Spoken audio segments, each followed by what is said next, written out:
Hey guys, so I'm out here today and I'm trying to improve some access to a little more remote part of this farm.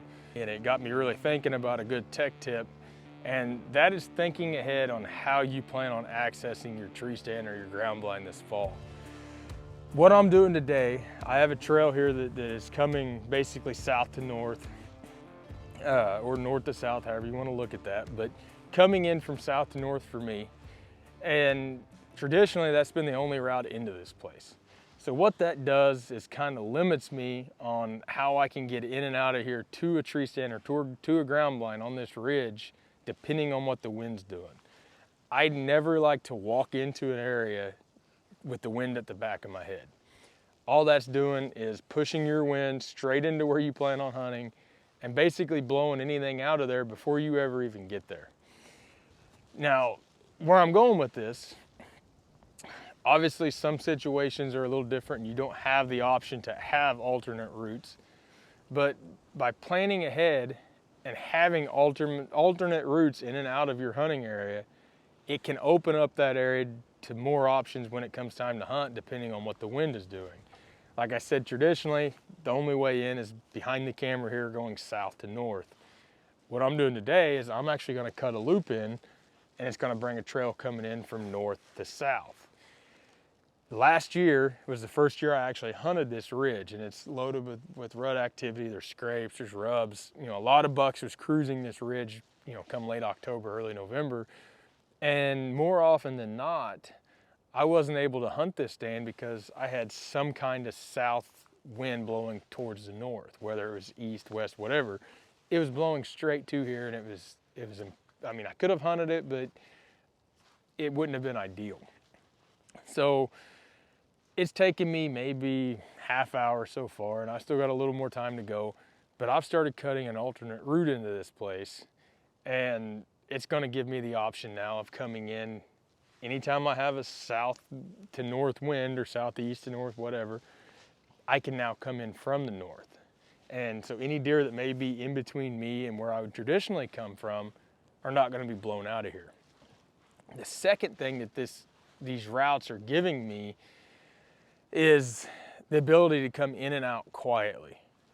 This trail was pretty overgrown. It hadn't been used in years. It was actually an old logging road from this place was timbered years ago, and it was loud. You know, I had a lot of underbrush in it, had dead sticks, leaves, everything like that on the ground. And, you know, I was constantly moving saplings out of my eyes and trying to slip through it. So now that I have opened it back up, it's nice and clear. I've taken all the bigger sticks, pushed them out of the way, and that I also have this other route that's the same way. Now when I'm coming and going, I'm still gonna have, you know, some dry, crunchy leaves. You're gonna get that regardless, but I'm not breaking sticks. I'm not moving brush, and I'm minimizing not only my movement, but my sound coming to and from these tree stands. I wanted to move on to my next step. I know deer use this ridge really heavy. There's actually scrapes on the ground behind me here that were from this past fall. Really well used trail through here. So now that I have my access figured out, now comes time to figure out what tree I want to hang in. And I kind of talked about this in another tech tip video when it comes to clearing your shooting lanes. And a lot of people ask me why I would hang a tree stand in late March that I plan on hunting in November. And the reason is the exact same on why I like to clear my shooting lanes right now. If you look behind me, it still looks like fall here. It still looks like what it's gonna look like in late November, late, mid-November on. And that allows me to know what these woods are gonna look like then. If I came in here in the summer, it's gonna be all green, everything's gonna be thick, you probably wouldn't be able to see the sky behind me right now. So I might pick a tree in July, hang a stand in it and say, okay, I'm gonna come in here and hunt that during the rut. I come back in here in November and it's horrible. All the leaves would be gone and I'd be a sitting duck. So I'm gonna kind of pan the camera around and show you what I'm looking at and how or why I pick the trees I do that I wanna hang my stands in. So I've now walked down the ridge from where I was filming at just a minute ago. The scrapes are up here in front of me, 30, 40 yards. And now I'm looking up this ridge. The reason I did that, I wanna see what those deer are seeing as they approach those scrapes. There's still some scrapes behind me, but I wanna see what it looks like as they're coming towards me. I'm gonna do the same thing coming from where they'd be coming from in the bedding area, working down. The reason I do that, I want to know that whatever tree I decide to pick looks good as they're coming and going. A lot of people will go to those scrapes and they'll look around and go, oh, right there, perfect stand, it's great. Well, if you walk 50, 60 yards down the trail, you look up, you might be kind of sticking out like a sore thumb. So you can see my Polaris up here, the tripod's over there where I was filming earlier. There's actually a tree right there, right directly between me and that Polaris, kind of angled a little bit. That is where I plan on hopefully hanging. So as we approach, this is the trail these deer are really using, hitting these scrapes. As we approach this, walk a little closer towards the scrapes, you can see if you look to the right, yeah, it opens up a little bit right in there, but it's still pretty covered.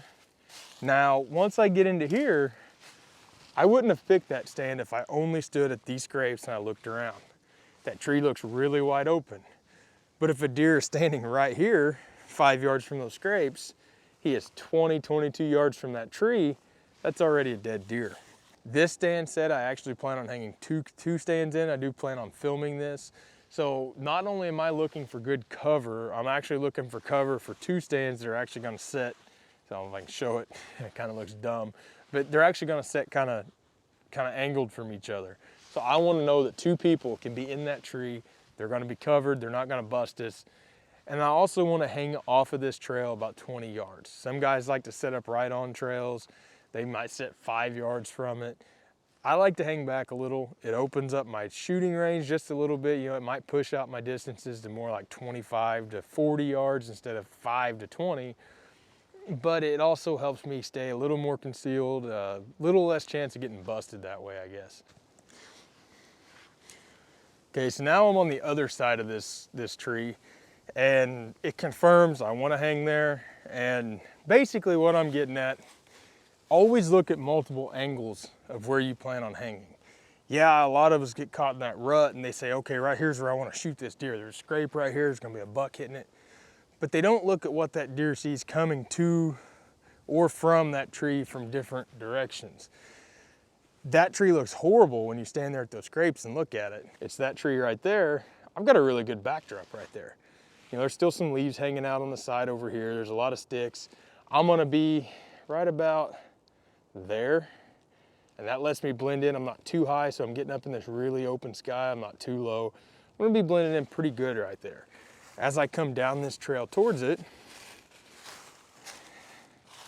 you can see it does start to open up some. But like I said earlier, by the time the deer gets to this point, he's within 20 yards of me. I've already got my bow drawn, or I'm in the process of drawing it.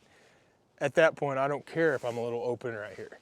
Now, another thing I want to point out, and I did this in the evening time for a reason, because this is primarily when I plan on hunting this stand, is after work in the evenings in November. If you look up right now, I will be right there by this stick.